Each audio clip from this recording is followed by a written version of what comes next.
Di situ menjelang tidak sampai seminggu, akhirnya dia menyusul saudaranya lagi ke liang lahat, meninggal.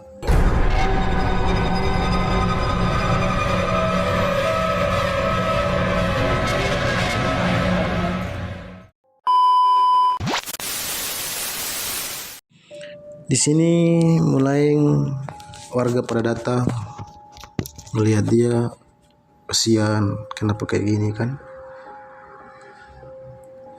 Hari berganti hari, makin hari makin kurus.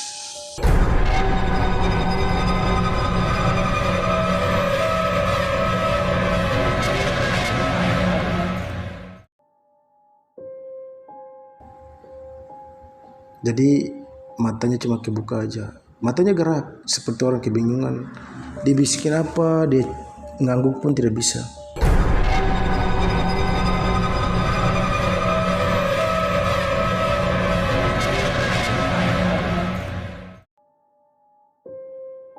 Cuma gitu aja, melotot tintanya.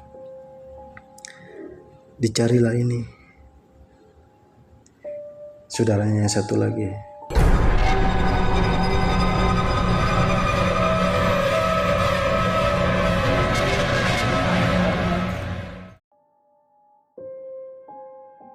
Akhirnya dicari, ketemu lagi. Terus menjelang 2 minggu lebih lah, ya 2 minggu 4 hari kalau tersalah itu, tiba-tiba saudaranya yang satu ini datang ke rumahnya dan dengan lantang dia ngomong seperti ini, kalau mau masih hidup, apa yang aku mau bilang, apa yang aku mau turutin.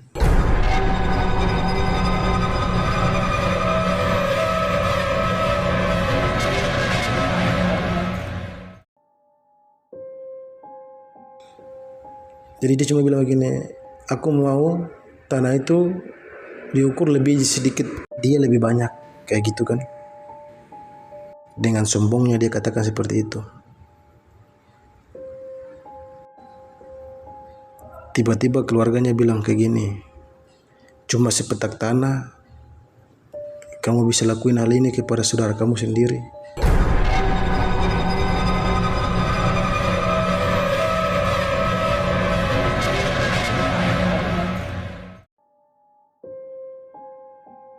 Jawabannya apa? Kan sudah kau bilangin, aku mau itu lebih.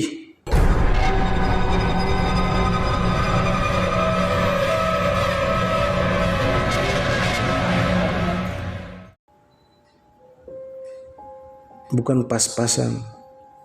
Karena dia mau jual tanah itu sesuai yang permintaan orang yang mau beli tanah sama dia. Di sini keluarganya tidak terima, adik-adiknya juga tidak terima.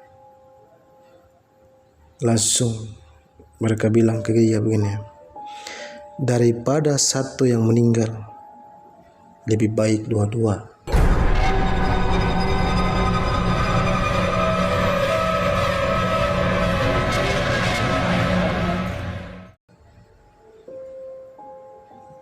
Baru tanah itu lebih baik itu diserahkan atau disedekah kepada orang yang tidak mampu kan. Karena saking kecewanya keluarga sama dia, cuma karena sepetak tanah dia bisa melakukan hal-hal itu kepada saudaranya sendiri, maka keluarganya juga tidak ikhlas.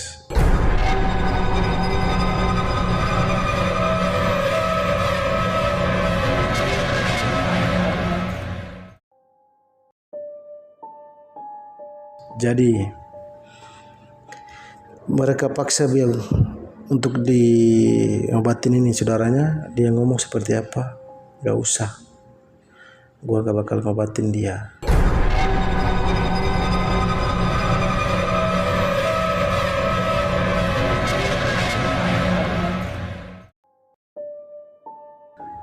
Itu gak buat dia baik. Disinilah sumpah timbul. Keluarganya bersumpah kalau saudaranya meninggal, bukan satu, tapi mereka berdua yang akan ke liang lahat bersamaan.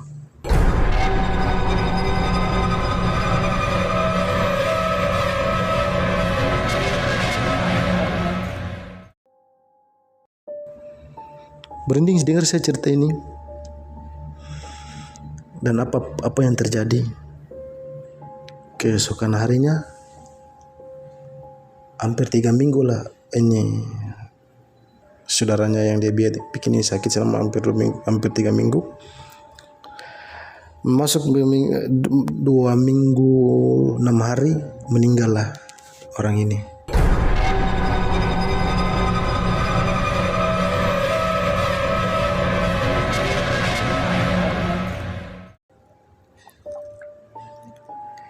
Meninggal, terus saudaranya ini datang. Jadi datang cuma lewat saja terus pergi, dan di situ masyarakat marah besar sama dia.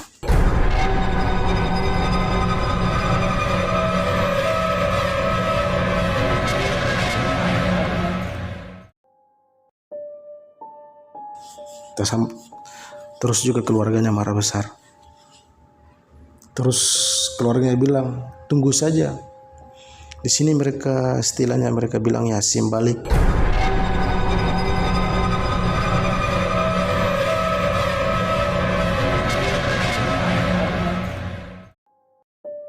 Supaya apa yang dia bikin ini balik ke dia lagi. Apa yang saudaranya ini alamin, dia juga alamin.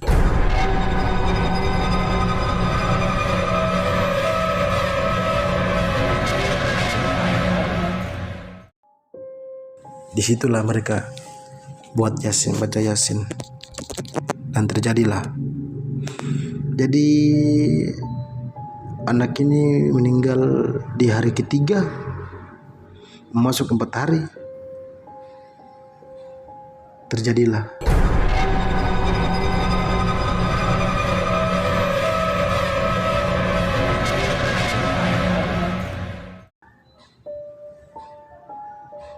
Kecelakaan di saudaranya satu lagi.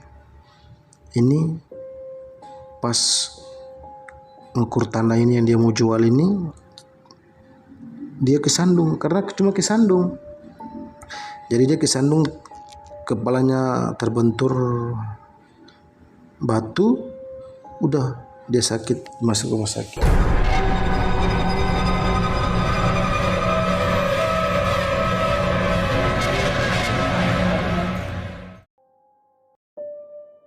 Bahkan dia masuk rumah sakit itu dalam sekejap.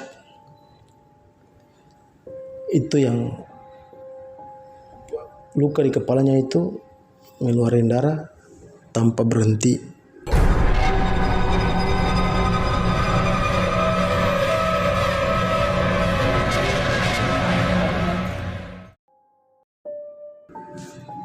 Jadi darahnya itu keluar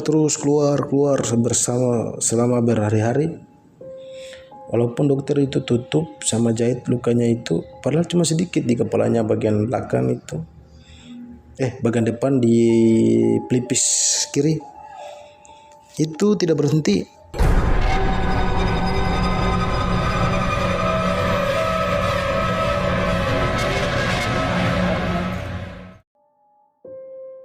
Bahkan kalau mereka tutupi dengan kapas segala macam itu, darahnya ngeluarin terus. Bahkan berhari-hari, 2 hari, 3 hari, 3 hari. Itu dokter berusaha untuk menutupi ini, tidak bisa.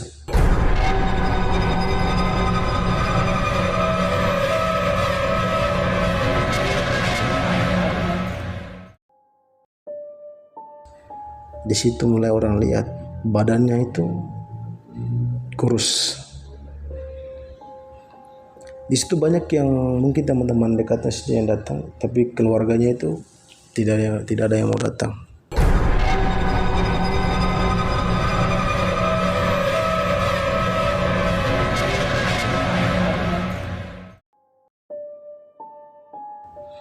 Saking mereka kecewanya, karena cuma sepetak tanah dia bisa ngebunuh saudaranya. dengan melalui ilmu santet.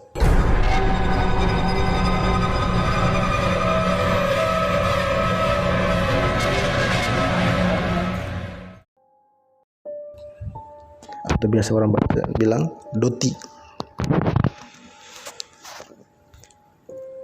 Di sini mulai teman-temannya datang satu persatu datang ke rumah, di rumah sakit untuk nengok temannya yang lagi sakit ini. Itu kondisinya lumayan parah. Dia sakitnya itu seperti orang yang setahun udah sakit, kurus. Padahal cuma beberapa hari masuk, karena darahnya itu tidak pernah berhenti. Di situ menjelang tidak sampai seminggu, akhirnya dia menyusul saudaranya lagi ke liang lahat, meninggal.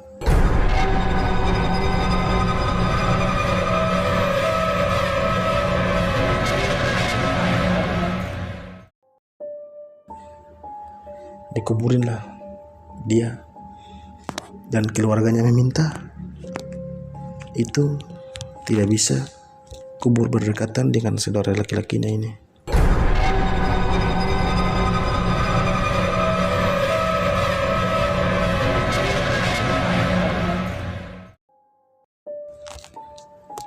Harus dipisahin. Entah itu kami tidak tahu itu apa harinya itu dibikin kayak biasa orang baca doa, kasih makan orang itu udah ada.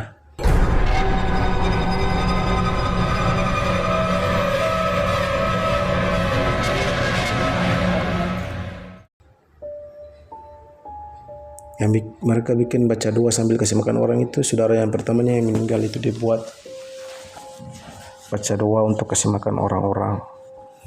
Kayak gitu kan biasa di sini kalau meninggal itu dibikin kayak gitu. Tapi dia meninggal itu nggak tahu karena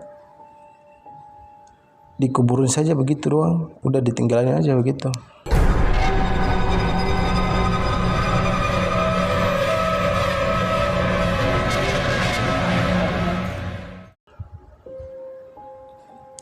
Sampai selesai pemakaman udah mereka tinggalin pergi. Mungkin yang menangis itu keluarganya, bukan teman-temannya aja.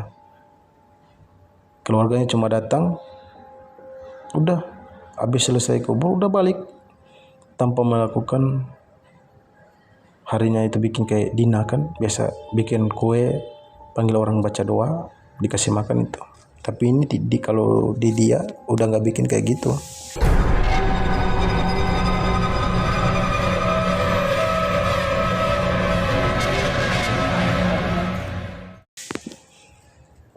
Nah, buat satu pelajaran buat kita semuanya lah. Kalau apa yang sudah dikasih bersyukur, jangan mau lebih, jangan buat tamak. Biasa orang macam bilang hawa, rakus, janganlah. Ini satu pelajaran buat kita semua. Jika sudah dikasih rezeki, bersyukurlah. Ya guys, mungkin ceritanya sampai di sini. Buat teman-teman yang sudah subscribe, like, komen, terima kasih udah nonton. Semoga bisa terhibur dengan cerita ini. Jika teman-teman mempunyai cerita yang kayak kami ceritakan dan mau kami ceritakan untuk di YouTube kami, bisa kirim di nomor kami yang di akhir video. Terima kasih. Assalamualaikum warahmatullahi wabarakatuh.